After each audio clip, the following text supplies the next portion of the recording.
Hey, Tuesday night once again has concluded, and so as another fine edition of AEW Dark.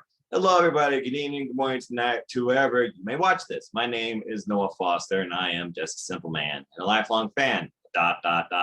Wrestling. And I'm here to give you my brief takeaways and overall thoughts based on results, performers, and surprising debuts tonight on AEW Dark. I believe this marks episode number 88. So with that, why don't we go ahead and get right into the discussion. So our opening bout, of course, saw Team Taz. Who am I kidding? This was not a tag team match. It was supposed to be Team Taz against, let me get the names here, right? Because again, the wrestlers matter. And Dark is about really showing out, can you surpass what people might expect from the match and what people may not know about you or know about you? Well, this match kind of didn't allow that to happen. As Powers Will Hobbs with Ricky Starks in his corner and a Hook, because of a team of Hobbs and Starks, they were taking on the duo of Bridge Aldridge and Aaron Fry. Well, Ricky Starks didn't even get into the ring, nor even get a chance to take his necklace off as he watched on as Will Hobbs literally walked in and gets paid by the minute, literally by the minute. As in mere minute, he obliterated tonight's Team Taz opposition, much to the delight of Taz, laughing on commentary. And basically, with some town business, that was it. Literally, not much more to say about that. As I was literally typing the tweet, I was like, okay, here we go. And all of a sudden, what? It's over? Okay. Yeah.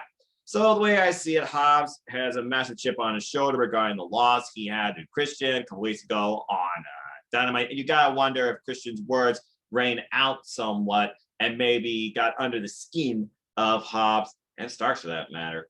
And you wonder right now, Taz in a good mood. Is Christian Cage still on Team Taz's mind? Is Heyman Page on Team Taz's mind still after the Machine Brian Cage was able to beat him successfully? Just a couple of things to think about. But with that being said, this was just an all-out arrive, destroy, leave. Simple as that. And basically, Team Taz, they opened up the show with a quick and simple win. Pretty good, easy, interesting stuff. So moving on from there, as I try to make sure I got all my notes in here correctly. Here we go. We go into, and by the way, that move, by the way, is called Town Business, I believe. That's what he won with. Basically, we move on from there and go into a real grudge match. One of the key matches I was looking forward to, known for last week to come on AEW Dark, as Diamante takes on legit Layla Hirsch. And this was a good competitive bout in early going. Both these ladies, again, they brought the fight to each other. And it looked like they were both going for a strong striking game, it seems. But once we got down onto the mat, it basically was a whole different type of match in itself. And then the little suplex machine herself, Layla, pulling off a couple of beautiful, powerful, effective suplexes on Diamante. Both these women were going in full contact, testing each other's strength, and I would think intensity and endurance. And literally at one point, I thought we were going to go into another stage of this match. They were fighting up against each other, but it seemed that Diamante, she got lured in by Layla, where there was a trip up into Fujitachami, the cross arm breaker, and an immediate tap out gives legit Layla Hirsch the win. I thought this was a pretty good competitive match, and I expect these two are far from done with each other. And again, for the sake of her arm, I'm glad Diamante did tap out, as I thoroughly talked about on Twitter, and as she also co-cited too, because she did not want a repeat of what happened back in 2017, and she still has something yet to give to legit Layla Hirsch. These two are not done with each other. Now I can't wait to see what happens in round two. Good match, and legit Layla Hirsch, she gets the win, keeps moving forward. Awesome stuff. Moving on from there, Liam Gray and Adrian Alanis, these two have really come together as a tag team. They took on another duo that has come really well together as a tag team in the Varsity Blondes, as Rick Garrison and Brian Puma Jr. They took it to these young two men ahead of their participation in tomorrow night's AEW Tag Team 4-Way Eliminator, where, of course, the winners will get an AEW World Tag Team Championship opportunity next week. And this was a pretty good match, I must say. Adrian, Alanis, and Liam Gray, they really have come together as a tag team, show great tag team chemistry.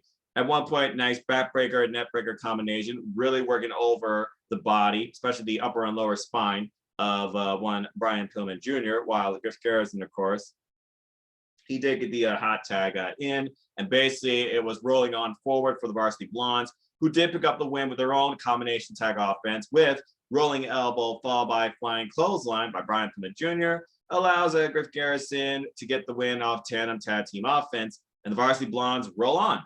But again, I feel like Alanis and Gray are coming a long way together as a tag team. Again, AEW testing the ideas of tag team chemistry and singles showcasing how people can compete in both and what works better for them.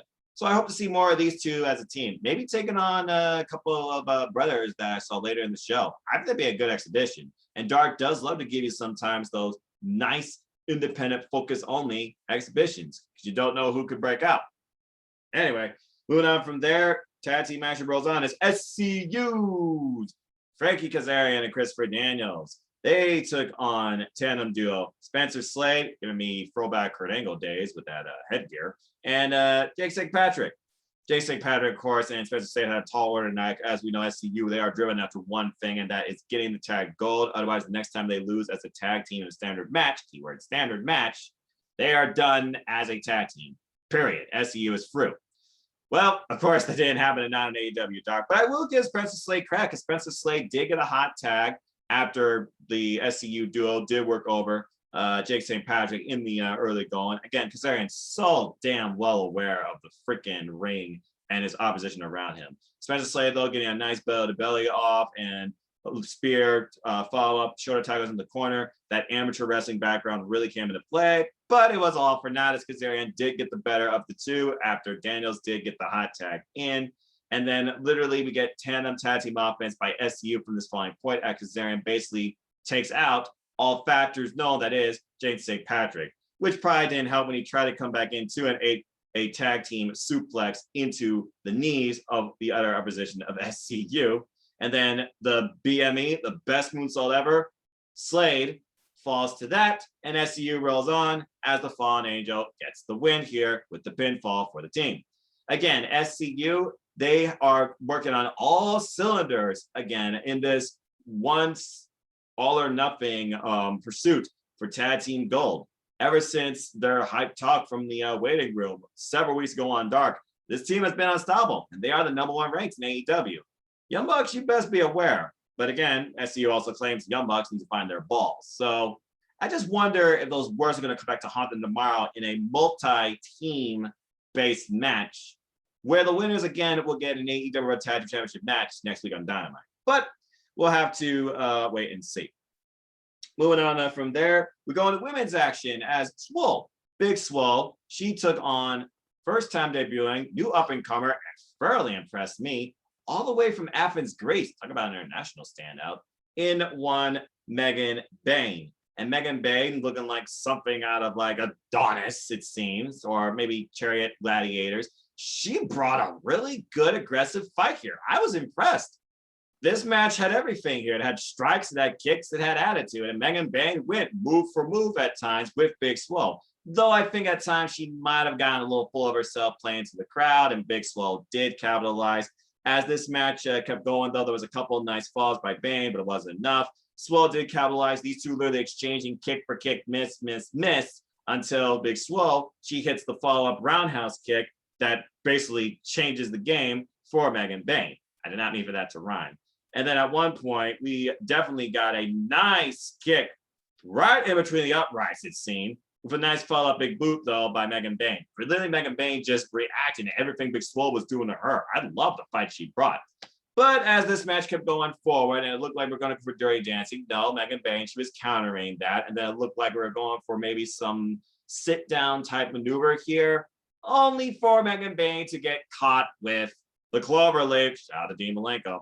Submission background strengths win the day here for Big Swole against a very game and competitive Megan Bayne. As Swell did win with the Clover Leaf as Megan Bayne tapped out immediately. I would not mind seeing more of Megan Bayne. Megan Bayne and Will Nightingale have definitely been standouts to me in their AEW Dark platform debuts, Elevation and Dark, respectively. I honestly wouldn't mind seeing those two as a tag team. This was a really good match. And again, Swell, she keeps rolling. And again, who's going to stop the momentum of Swell, where she's got that swagger? And also, she is a survivor in more ways than one. Nothing but respect. Great women's wrestling so far tonight. And of course, we weren't done there. Anyway, moving forward, we go into tag team action as the unique and very energetic duo, to say the least. Joey Janela and Sonny Kiss, they took on the team of Kit Sackett and Justin Long. And pretty much it seemed like Joey Janela and Sonny Kiss were just having fun here for the most part. It definitely was mostly Janela and Kiss throughout most of this match. Janela, though, trying to flex his own body. Yeah, not as flexible as Sonny Kiss, though. As in the end, tandem tag team off, this was a pretty short bout. I mean, Kit Sackett, they got a little bit of offense in, but not much. They win with the combination reverse split DDT combo. Joey Janela, you're not Sonny Kiss. Quit trying to be a gymnast. And Sonny Kiss, of course, gets the pinfall win for the team. It's really interesting how these two have really come together as a tandem duo, and it shows, pays dividends. And you think about these two, Bad Boy and Sonny Kiss, the Concrete Bros, the names themselves make them unique standouts, but still passionately driven like everybody else in AEW. So a good win for them, as again, everybody tries to work their way up the rankings because wins and losses matter. I wouldn't mind seeing more of Kit Sackett. He did all right here, but this team of Kit Sackett, Justin Long, and maybe not the right combination. Moving forward, we go into more women's action as one of my all-time favorite standouts, gracing Dark since this pandemic. Kaitlyn King, she was in action taking on Nightmare Factory standout from the second showcase, Julia Hart. And these two had a pretty good back and forth bout. Julia Hart definitely in the early going, showing some great flexibility with the split leg drop, basically, on Kaitlyn King for a nice near fall. But Kaitlyn King, exuberant confidence and showing what she's made of. I didn't know, by the way, she was the tallest woman in AEW. That's interesting, despite the fact she's not signed. And in the end, Kaitlyn King, of course, has another person bow to her as Kingdom falls, and she gets the win over a very game Julia Hart. It was the strength and definitely the confidence and I feel in-ring awareness that definitely won the day here for Kaitlyn King as she continues to roll on with that incredibly rocking, crazy passion. I love her attitude. I love how dynamic her style is. Nice escape out of the corner, by the way, too. I know that she's been like trained to like do moonsaults and stuff like that. So she's definitely on point for that. So again, Julia Hart, not a bad showing. I think she has a potential, but Kaitlyn King right now steps ahead of you. I don't really mind seeing these two go at each other again. It's a pretty good match. Honestly, I wouldn't mind seeing like Julia Hart and Danny Jordan form a tag team and maybe take on a tandem duo like Kaitlyn King and, well, I guess they've been working with Red Velvet and Big Swell a lot, but maybe get some more like independent showcase in here. I mean, again, Ohio, Michigan, Bi-State Area, they come together. Test surprise Kaitlyn King. Let's see what happens with that. Just saying, but good stuff. Moving forward, we go into a match of simple brutality as the bastard Pac. He took on Pentaco. And basically, this match was written off itself. Pentaco tried to bring that wild unorthodox style inspired by Lupford, of course, because this guy is definitely a weird one, a standout to say the least. But with Lucha Brothers in his corner, didn't get involved here. Pac leads by example of what the Death Triangle stands for, and basically Brutalizer immediately locked in. And this brutal short affair for Pentaco ends painfully and swiftly, as he had no choice but to tap out. Again, the bastard Pac, he's not there to entertain you. He's not there to make you happy. He is there to punish you. And hey, he did what he wanted to do. Now, whether or not he's satisfied with this, I think it's safe to say he's not, because he's always got a chip on his shoulder. Can you blame him? Good stuff. Death Triangle continues to roll forward as, of course, we have the budding feud still going on with the Death Triangle and the Best Friends. Curious to see where that saga goes to based on what happened last week on Dynamite. Oh, by the way, happy birthday to Orange Cassidy. Whatever. Anyway, moving on from there, one of my favorite matches of the night as we had the Bunny, Allie. Yay, Allie. She took on Layla Gray. And again, the Bunny proven why she is that crazy, insane, passionate member of the Hardy family office. Layla Gray tried to counter a bit of the Bunny's offense here, especially when it seemed like Allie was tirade the ref at the time saying, I know the rules, I know what I'm doing, I'm not doing anything wrong.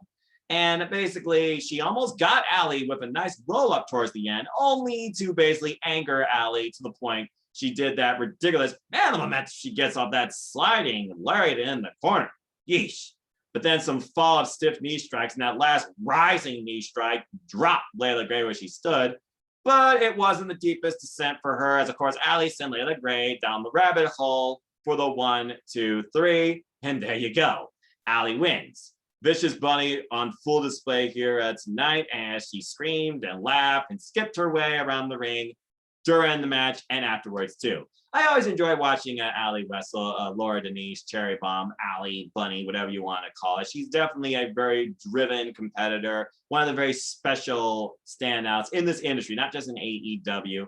Love her exuberance and passion. And again, she's actually a really fun person, as I've come to know. So again, kudos to Allie. I hope that she does compete more going forward, but it's almost like Abaddon, where it's like you put this wrestler on stage and the showcase when it like matters the most, and it always delivers and it leaves you wanting more. Allie, Abaddon, standouts in the AEW women's division, along with this person, obviously, among others.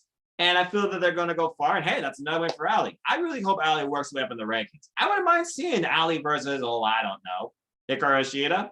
It's a match that has yet to happen, and we already know Allie can swing a kendo stick. Just saying. But good stuff by Layla Gray. But again, if you're going to beat the Bunny, you best bring some intensity to match what she can do, or you're not going to get through. Case in point. Good stuff. Wouldn't mind seeing it again. Moving on from there, the Acclaim continue their way to fame through this game as the Acclaim. I'm getting used to their song. They took on the duo of David Ali and Barry Morales. Barry Morales tried to basically save his partner David Ali, who was getting brutalized at first with Max Caster, who's definitely been a standout, excuse me, as singles. But again, Bowen's now back from injury. It's good to see these two back as a tag team because they are very effective. I think they got a very bright future ahead for them. And basically, the Acclaim do make short work of their competition, dropping not only a mixtape, but the mic drop, elbow drop. Of course, the Acclaim to fame gets it done for them, and they get the win. Simple as that. Bowens right now, who's on a very strong showcase since coming back from injury, as Max Caster alluded to in his mixtape today, which was not as greatest. But overall, these two, they keep rolling, and they are a very effective duo. So again, we'll see what's next for the Acclaim as they keep moving forward.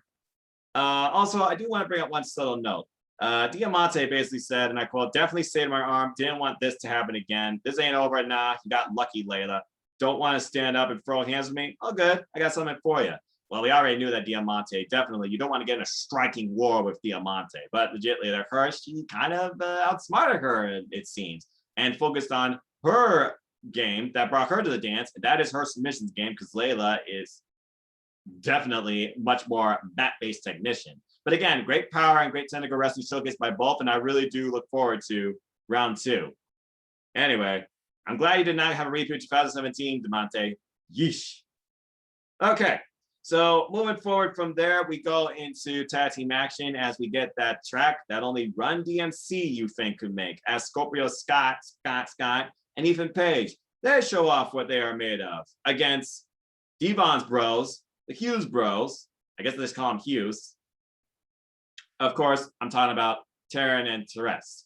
Terrell, though, was rolling strong and hot when he got the hat tag in the early going. But, of course, it was all for naught because Scorpio Sky, being the worldwide experienced tag team technician he is, and Ethan Page coming off, of course, one of the longest tag team reigns in recent memory. These two are working together very well as a team, despite the fact they've never teamed up before. But I guess their egos and overall forward idea works best in their favor, and it proved here. Great tag team offense towards the end, though, with a nasty knee breaker, followed up with that heel hook by Scorpio Sky, and Page and Sky get the win, as, of course, they left Terrell with no choice but to tap out. I must say, though, I really have been impressed with how far TNT, Hughes Brothers, Devon Boys, whatever you want to call them, have really come in AEW. And I really do hope that maybe they get their chance to shine and get a win. I think they deserve it. Maybe they could take on like Liam Gray or Alanis. They could take on like St. Patrick and somebody. But I think they're due for a tag team victory. I think they have very strong potential. And it really showed here against two greats because they had Scorpio Sky Page going for a moment. And that's saying something. So good job to them. I hope to see more. And again, no 3D, no table involved. They're obviously standing out on their own. And it shows. I hope to see more of them on Dark and Elevation. Speaking of Dark, we go into, okay, first off, what the hell, Peter Avalon, was that entrance?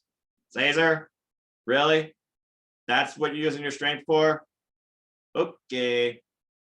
The quad, now call it Pretty Picture. Peter Avalon was in their corner, not in action. The ones in action and trios action, JD Drake, Ryan Nemeth, and Cesar Bononi. They took on the Dark Order.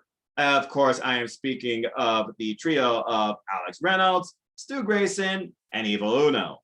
And this was a pretty good back and forth affair. Alex Reynolds definitely was the one I was looking at in this match. I know he wants to stand out and continue to show what he can do while John Silver, of course, recovering. Get well soon, John Silver. Miss your energy, miss your wrestling. Join the Dark Order, folks. Just saying. Yes, I'm part of it. Anyway, this was a pretty good trios match here, and Alex Reynolds had some strong showing here in the early going. Cesar Bononi definitely proved that he is the strength of the team, but we also know who the bruiser of the team is. JD Drake, ridiculous speed off the cannonball, man, in the corner. My goodness. And then an impactful Uranagi, though, with Stu Grayson getting the hot tag, and that's when the match was just all Dark Order from there. Again, Stu Grayson to me is like the secret weapon X in the Dark Order, because he can do basically anything, it seems. He's so dynamic. Again, I want to see him challenge for the TNT title. There, I said it. Anyway, impactful Uranagi by Stu Grayson. Ryan Nemeth tries to go in for a rude awakening after some short tomfoolery. Did get pretty pictures, some momentum. But again, you're trying to show off. Yeah, bad idea. Should cut the record on that. And it showed here basically because what happened here is his rude awakening got denied. And next thing you know, Peter Avalon tries to come into play, but he didn't want to get his face hurt. My goodness, his eyes bugging out. Good grief, what a character. And as he wasn't fair, but he was caught, of course, by Cesar Bononi, it was fatality. That ended the night for Pretty Picture as the Dark Order did pick up the win, pinning Ryan Nemeth off of fatality, Stu Grayson with the pinfall victory. Good stuff as always is the Dark Order. They are out here to fight the good fight in the name of this man right here. God rest his soul. And overall, the Dark Order continues to roll on, as I know they're still butting heads with, now I imagine, both Team Taz and the Hardy Family Office, but also supporting Heyman and Adam Page. Now, where the Dark Order goes from here as we continue to wait for the inevitable returns to in-ring action of John Silver and, of course, the Queen's Throne of Jay, we'll have to wait and see. I honestly wonder how much Stu Grayson's mentality and physical well-being has been affected since Anna Jay is no longer, physically influencing him, to say the least. I know, I miss that stuff too. And again, Stu Grayson standing out as something out of Mortal Kombat, claiming that he would be the most dangerous thing in the game. I would not argue. Honestly, maybe they should put Stu Grayson in motion capture and put him in a Mortal Kombat game. That'd probably be interesting. Anyway, small breather, AEW casino commercial. Again, black and gold graphics should be a thing. Just saying, make your casino app stand out. I digress. We go into definitely one of the most competitive, high-octane matches of the night. Honestly, might have been the most competitive match of the night. As Top Flight, Dante Martin took on Private Papi, Danny Limelight. And these two went tit for tat and move for move, speed for speed, and heights galore. This match was very strong in the early going here. Vicious spinal tap kick, though, slowed down Dante Martin. It seemed like Danny Limelight's game plan here was to slow Dante Martin, which was smart, but he kind of took time between like certain moves, thinking that, okay, I have him dead to rights, I have him for now, I can rethink strategy. I honestly would have just kept on him, but that's just be my opinion. At one point, before he was going for the Three Amigos, Uno Dos turns it upside down and twists around into a swinging net breaker. Ouch. And a beautiful springboard moonsault press follow-up, though, by Dante Martin. These two, again, were going tit for tat. I knew that these two, with a contrast of styles, but similar expectations to where they would take each other, was going to deliver, and boy, did it.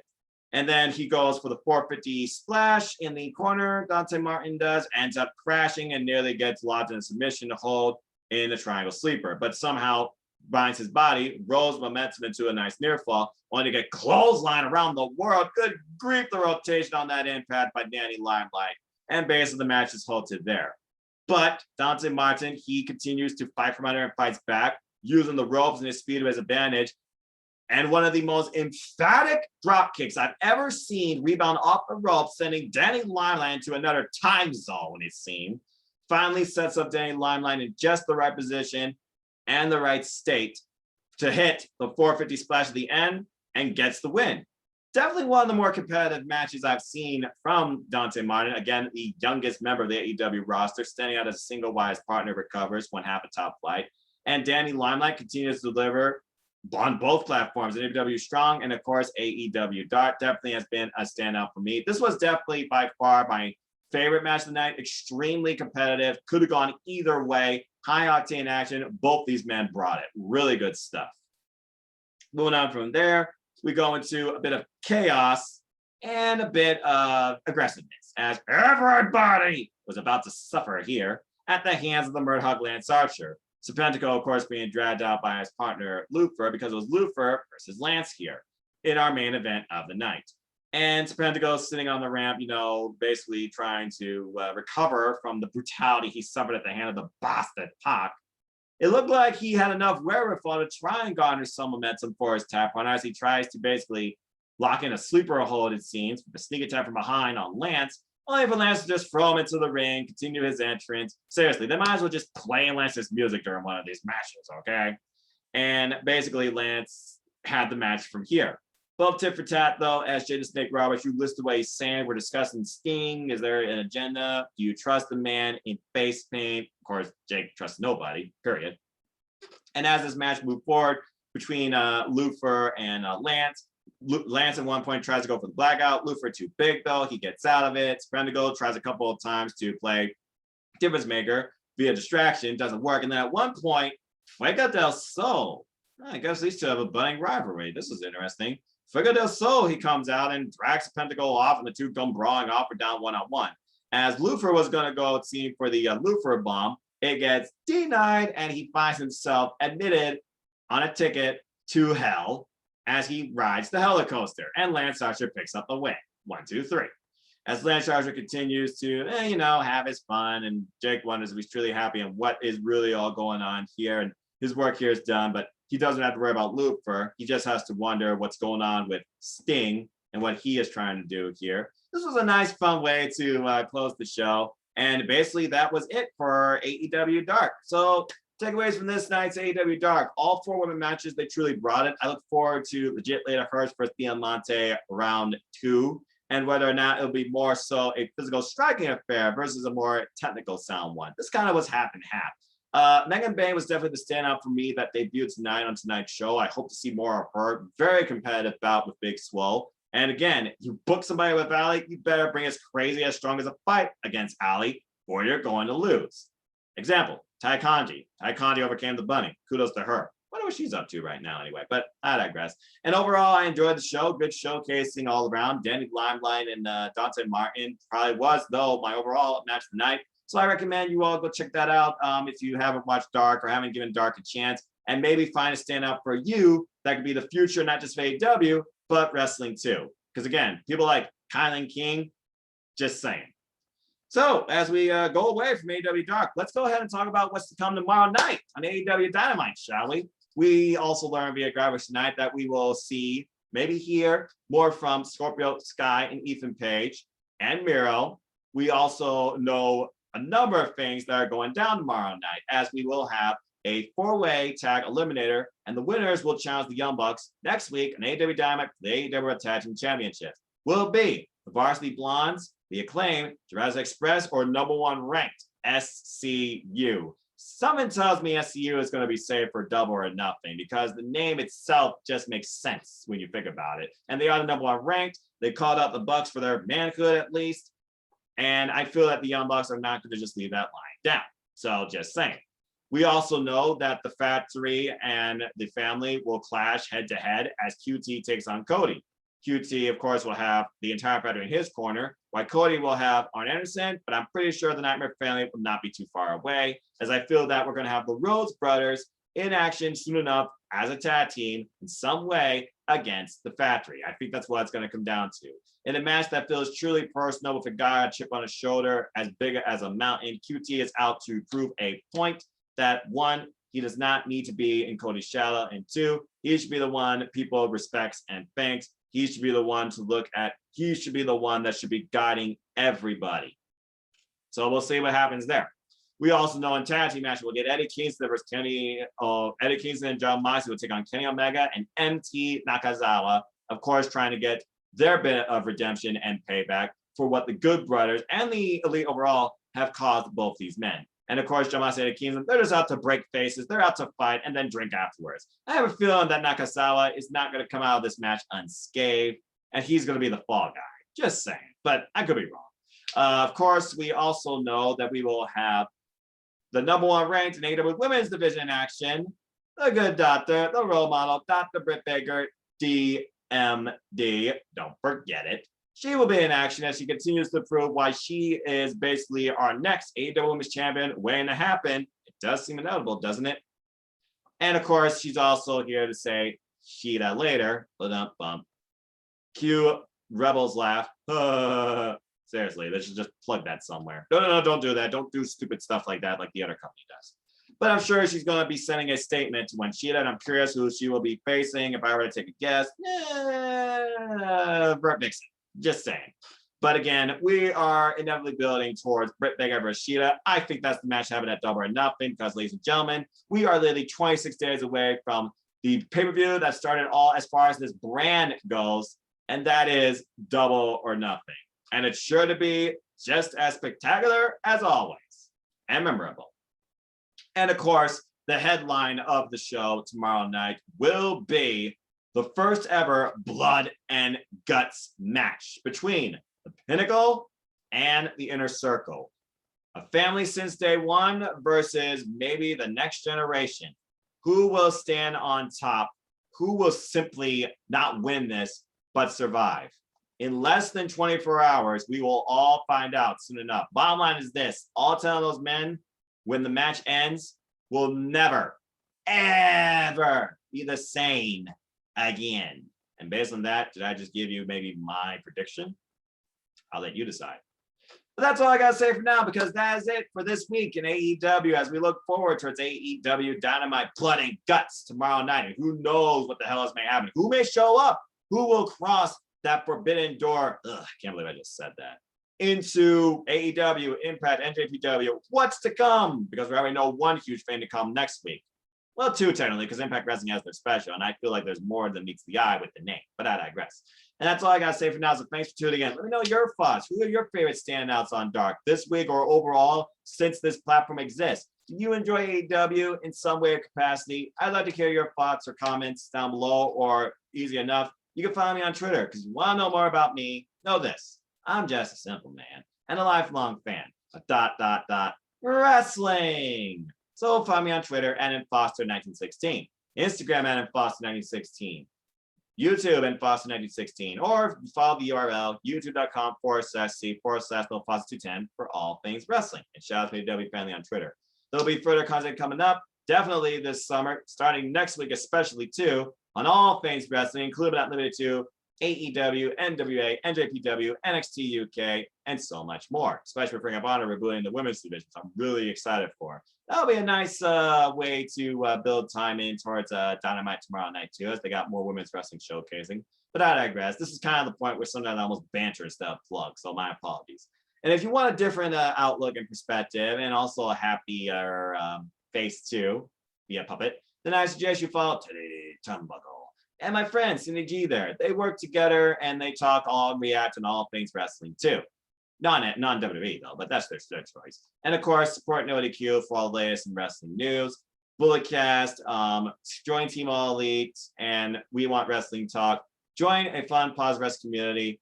Find what fits you. And as always, I like to close, folks. There are no winners, there are no losers, there are no betters. They're just fans with own opinions for this passion we all share. So at the end of the day, support one another, respect each other, and just enjoy life, enjoy wrestling. Simple as that. With that being said, thank you so much for tuning in. Please like, subscribe, comment, tell a friend, hit the bell notification on this channel, and hit the subscribe button. Help me keep growing this channel, and shout out to all 200 one of you that's with me on this fun YouTube creation journey. It's not the anytime soon. I will be bringing back live coverage, streaming content too, and so much more. So until next time, take care, enjoy life. Tomorrow's never guaranteed. Treasure families and enjoy wrestling. There's never been a more optimistic time to be a fan now than ever. I hope you all stay safe. Thanks for being a part of the revolution. May life be too sweet and be elite. And until the next video, you know the drill. Goodbye and good night. And thanks again for tuning in. Bang.